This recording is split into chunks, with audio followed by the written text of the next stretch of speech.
इस कार्यक्रम के पुण्यार्चक हैं गुरु भक्त परिवार, मुंबई, महाराष्ट्र।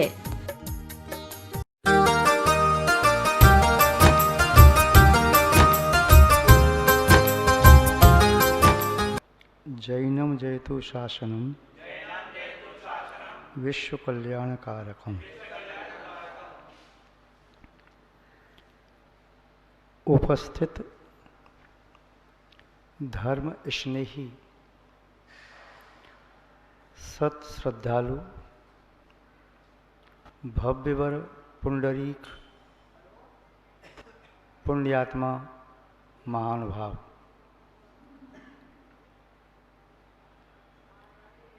जीवन में सर्वदा पुण्य का उदय संभव नहीं है। जीवन में सर्वदा एक जैसा पाप का उदय भी संभव नहीं है। 148 प्रकृतियों में कुछ पुण्य प्रकृतियां हैं, कुछ पाप प्रकृतियां। या मैं राजा बनूं, प्रतिस्पर्धा से दूर रहने वाला था। इतना ही नहीं, समय आने पर राजा की सहायता भी करता, राज्य की सहायता करता। एक दिन राज कर्मचारी किसी अपराधी को हथकड़ी और बेड़ियों से बांध करके ले जा रहे थे। उसी समय नगर श्रेष्ठी का बालक अपनी महल की छत से देख रहा था और देख करके उस बालक ने अपने सेवक से कहा, काका जी, ये कौन सा खेल है? यह खेल तो मुझे भी सिखा दो। उसने कहा, बेटे, यह खेल नहीं है। राज कर्मचारी इस अपराधी को बांधकर ले जा रहे हैं। संभव है इतने चोरी की हो या कोई और अपराध किया हो। यह खेल नहीं है। नहीं काका जी, यह खेल तो आपको मुझे सिखाना पड़ेगा। मैं भी ऐसे ही चाहता हूँ खेल खेलना। मेरे हाथों में भी ऐसे बांधो, मेरे पैरों में बांधो। उसने कहा, नहीं, ऐसा नहीं बोलते। बोले, बोलते या नहीं बोलते, आपने ये खेल मुझे नहीं सिखाया तो मैं पिताजी से कह करके आपको सेवा से अलग करा दूंगा। उस काका जी ने यानी सेवक ने श्रेष्ठी पुत्र को बहुत समझाया, किंतु बाल हट तो बाल हट। बालक जिद कर गया। और बालक की जिद तो आप जानते ही हैं, वह जिद उचित हो या अनुचित हो। संसार में 4 प्रकार की हट मानी जाती है। राय हट, नाड़ी हट, बाल हट और जोगी हट। इसका अर्थ ऐसा भी लगाया जाता है, बाल हट माने बालक की जिद, नारी हट माने स्त्री की जिद, राय हट माने राजा की जिद और योगी हट माने साधु की जिद। दूसरा अर्थ ये भी लगाया जाता है, बाल हट, बाल बड़े जिद्दी होते हैं। व्यक्ति जिंदगी भर शेविंग करता रहता है, फिर भी बाल हटते नहीं, 2 दिन बाद पुनः आ जाते हैं। नाड़ी हट, नाड़ी ये चलती रहती है, किंतु जिंदगी भर चलती रहती है, पहुंचती कहीं नहीं है। और जब जाती है तो पुनः लौट के आती नहीं। राय हट, राग है। व्यक्ति राग से कितना भी विरक्त होता है, कभी द्वेष की भावना जाग जाती है, किंतु राग पूरा टूटता नहीं। हटी ये राग, बार बार छोड़ो फिर भी पीछा करता है। और जोगी हट, जिसने अपने तीनों योगों को वश में कर लिया हो, ऐसा अविचल साधु जो छायक चारित्र को प्राप्त कर चुका है, वह कभी नीचे उतर करके नहीं आता। महानुभाव, उस बालक की हट को देख करके सेवक ने कहा, ठीक है, यदि तुम नहीं मानते हो तो मैं ये खेल आपको सिखाता हूँ। जो मैं कहूँ वह काम आप करते जाना। मैं वैसा ही करूँगा काका जी। राजा जब भी श्रेष्ठी के महल के सामने से निकलता था तो सेठ से मिलकर के जाता। आज राजा अपने निकटवर्ती मित्र के यहाँ अतिथि बनकर के गया था। वह मित्र राजा पहले इस राजा का शत्रु था। पराजित होकर के उसने पराधीनता स्वीकार कर ली। मित्रता का हाथ बढ़ाते हुए राजा को आमंत्रण दिया। राजा ने बहुत मना किया, मैं आ नहीं सकूंगा, किंतु फिर भी बहुत आग्रह रहा। उसने कहा शायद आपने मुझे क्षमा नहीं किया, अपना माना नहीं, इसलिए आप मेरे निमंत्रण को स्वीकार नहीं कर रहे। राजा ने अनेक प्रतिकूलताओं के होते हुए भी निमंत्रण स्वीकार किया। कहा मैं कुछ देर के लिए आऊँगा, ठीक है। और राजा रथ आदि अंगरक्षक सेनापति मंत्री आदि को न ले जाकर स्वयं अकेला गया, घोड़े पर सवार होकर के। मित्र राजा के यहाँ भोजन किया। उसने बहुत ही स्वादिष्ट भोजन बनाया, जितना स्वादिष्ट बना सकता था। क्षीरान, चाहे हलवा, चाहे पूड़ी, अनेक प्रकार की सब्जी, अन्य अन्य पकवान। किंतु राजा के मन की गांठ अभी खुली नहीं थी। उसके मन में शत्रुता थी और इस राजा को मारने का दुर्भाव भी। इसलिए उसने उसके साथ कुछ गलत व्यवहार किया। जब राजा लौट करके आया, राजा की समझ में कुछ नहीं आया। उसने कहा निस्संदेह मेरा पराधीन है, पराजित होकर के मेरा मित्र बन गया, सहयोगी बनेगा। कितनी सेवा की, कितनी खुशामद की, बहुत खुश हो रहा था। किंतु सेठ के द्वार पर वह रुका, घोड़े पर सवार था। प्राय करके पूर्व की बात, वह एक पैर से श्रेष्ठी के उस महल की बाहर की चौतरी पर रखता है। घोड़े पर बैठे बैठे पूछता है श्रेष्ठी है कि मेरा मित्र है क्या? तो उस सेवक ने कहा बेटे एक काम करना, जब राजा आए और पूछे तुम्हारे पिताजी के बारे में तो सेवक उत्तर देंगे, किंतु तुम जाकर के पीछे से राजा को धक्का दे देना। ठीक है, उसने ऐसा ही किया। धक्का दिया, राजा गिर पड़ा। राजा को वहीं पर, क्योंकि राजा उस समय जागरूक सावधान तो था नहीं, तो राजा के जैसे गिरते ही राजा को बमन हो गया। और बमन में कुछ ऐसा पदार्थ निकला जिसे विष कहते हैं, कोई दिनारी कहता है, कोई और कहते हैं, जो स्लो पॉइजन होता है, शनै शनै मृत्यु की ओर ले जाता है। जब अनेक लोगों ने देखा तो सब अवाक रह गए। राजा के कर्मचारी आदि धक्का मारने वाले को पकड़ने के लिए पहुँचे, किंतु बालक तब तक गायब हो गया। राजा ने पूछा क्या हुआ? राजा को सब हाल ज्ञात हुआ। उसने कहा श्रेष्ठी का पुत्र है, मुझे बचाने का कोई और उपाय नहीं था। लोगों ने कहा महाराज यदि कुछ देर हो जाती तो जहर अपना असर दिखाना प्रारंभ कर देता, और फिर जहर यदि अंदर घुल जाता तो उसे निकालना बड़ा असंभव था। अभी तत्काल में आपको बमन हो गया तो देखो सामने, आपके सामने जहर है।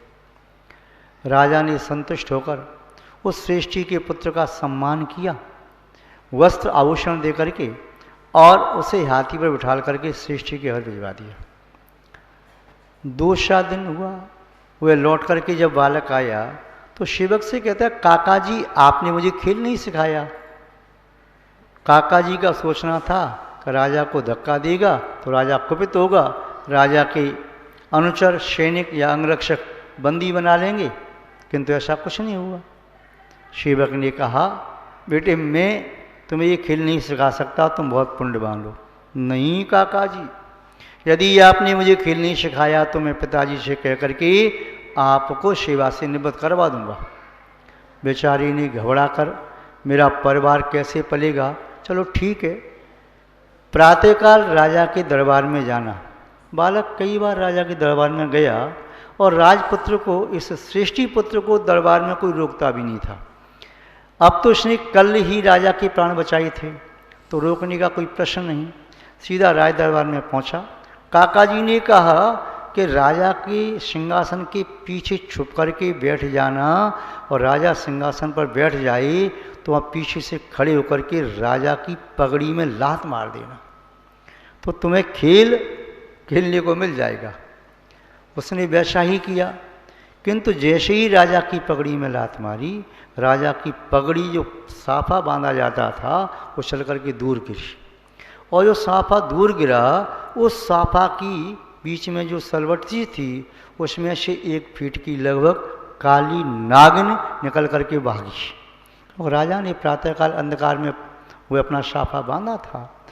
लोगों ने सबने देखा कि इसमें से नागिन निकली, यदि ये राजा को डस लेती तो निस्संदेह राजा की मृत्यु सुनिश्चित थी। लोगों ने कहा राजा के पुण्य प्राण बचे। राजा ने देखा अवश्य, किसने मेरे प्राण बचाए? तो सिंहासन के पीछे छुपे हुए बालक को देखा, और राजा ने उसे प्यार किया और वस्त्र आदि से अलंकृत करके रथ में बिठाल करके श्रेष्ठ जी के घर भेज दिया। उसने पुण्य का काका जी आपने मुझे वह खेल नहीं सिखाया। उसने कहा बेटे तुम बहुत पुण्य आत्मा हो, मैं तुम्हें खेल नहीं सिखा सकता। नहीं काका जी, यदि नहीं सिखाया तो मैं तुम्हें सेवा से निवृत्त करवा दूंगा। चल ठीक है।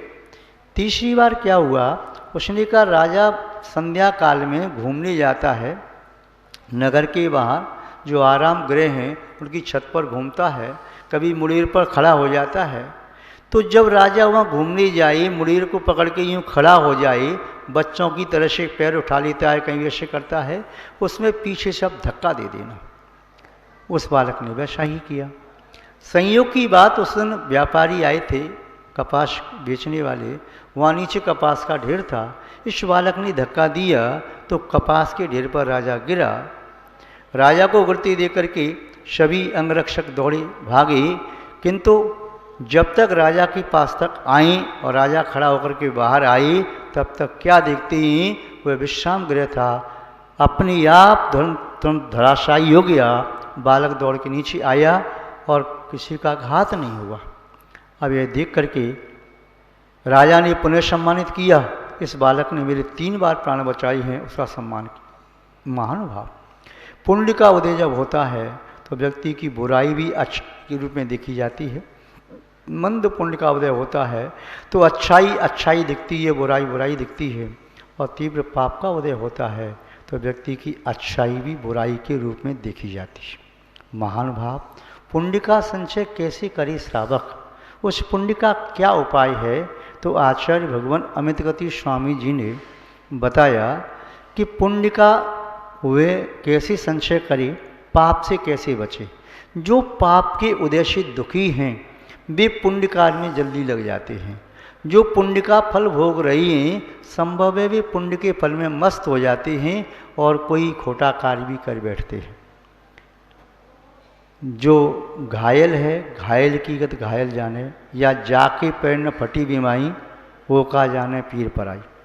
तो वे पापी जीव भी होता है, पुण्य के कार्य में लगता है, अच्छे कार्य में लगता है, शुभ कार्य में लगता है, धर्म के कार्य में लगता है, तो शिव पुण्य का खूब संचय होता है। और पुण्यात्मा जीव भी करे तो उसको भी पुण्य का संचय होता है। आचार्य अमित गति स्वामी जी ने एक अच्छा कारण दिया पुण्य आश्रव का। क्या कारण दिया है, क्या कहा उन्होंने? ये सर्वदा क्षुदाम धत्वा साधु बेलाम प्रतीक्षते स साधु न मलाभीपी दानम पुण्येन युज्यते।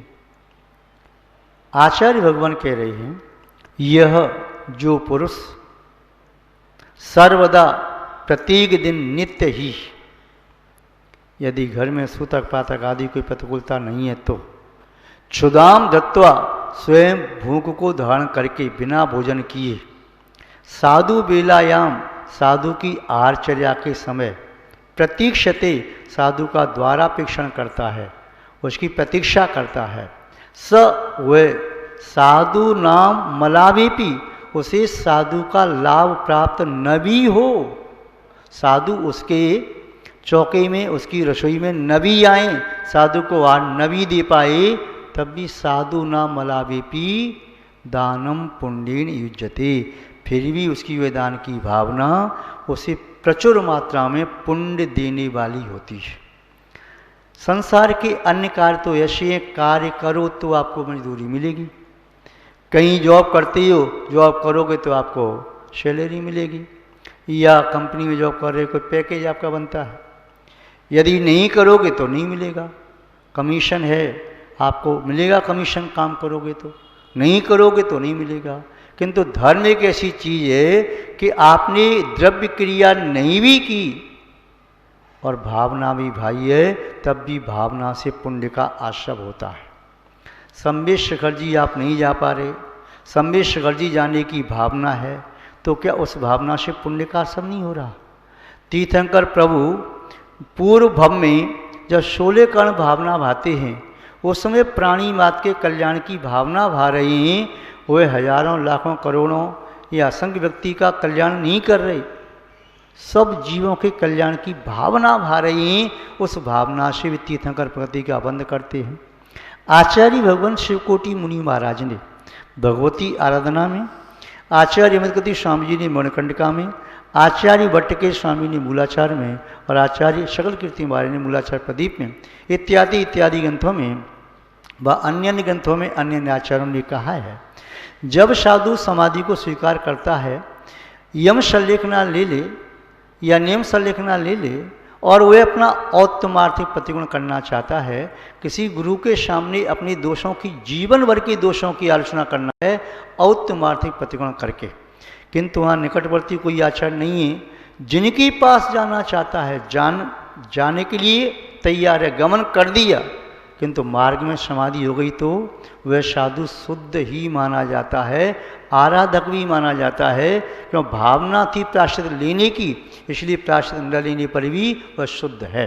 और जिसकी भावना प्रायश्चित लेने की न हो वह प्रायश्चित लेकर के भी शुद्ध नहीं होता। तो यहाँ पर आचार्य महोदय ने कहा कि साधु का लाभ न भी हो तो आपने जो भावना भाई है, आप लोग कहते कृत कारित अनुमोदना, दान देने वाला, दिलवाने वाला और हाथ जोड़ करके अनुमोदना करने वाला। तो जो त्यागी व्रती हैं अथवा जो अव्रती हैं वह भी ऐसा नियम ले लें कि मैं नित्य साधु की बेला में द्वारापेक्षण करके शुद्ध भोजन बना करके उनकी भावना भाऊंगा, तो उसे भी नित्य पात्र दान का लाभ मिलेगा। लगभग 3 कम नौकुल मुनराजों में से जितने भी आचर्या करने वाले हैं या मध्यम जगन पात्र भी हैं, उन सब की भावना भाता है, तो सबकी दान की भावना का पुण्य उसे प्राप्त हो सकता है। महानुभाव, हमारा जैन दर्शन भावना प्रधान है। द्रव्य हम शक्ति अनुसार करते हैं, भावना में अतिक्रम भी कर सकते हैं, इसलिए नित्य अपनी भावना शुद्ध रखो।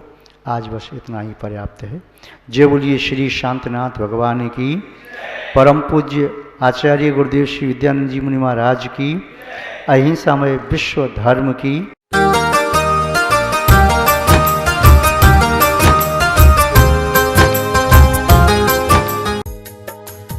इस कार्यक्रम के पुण्यार्जक थे गुरु भक्त परिवार, मुंबई, महाराष्ट्र।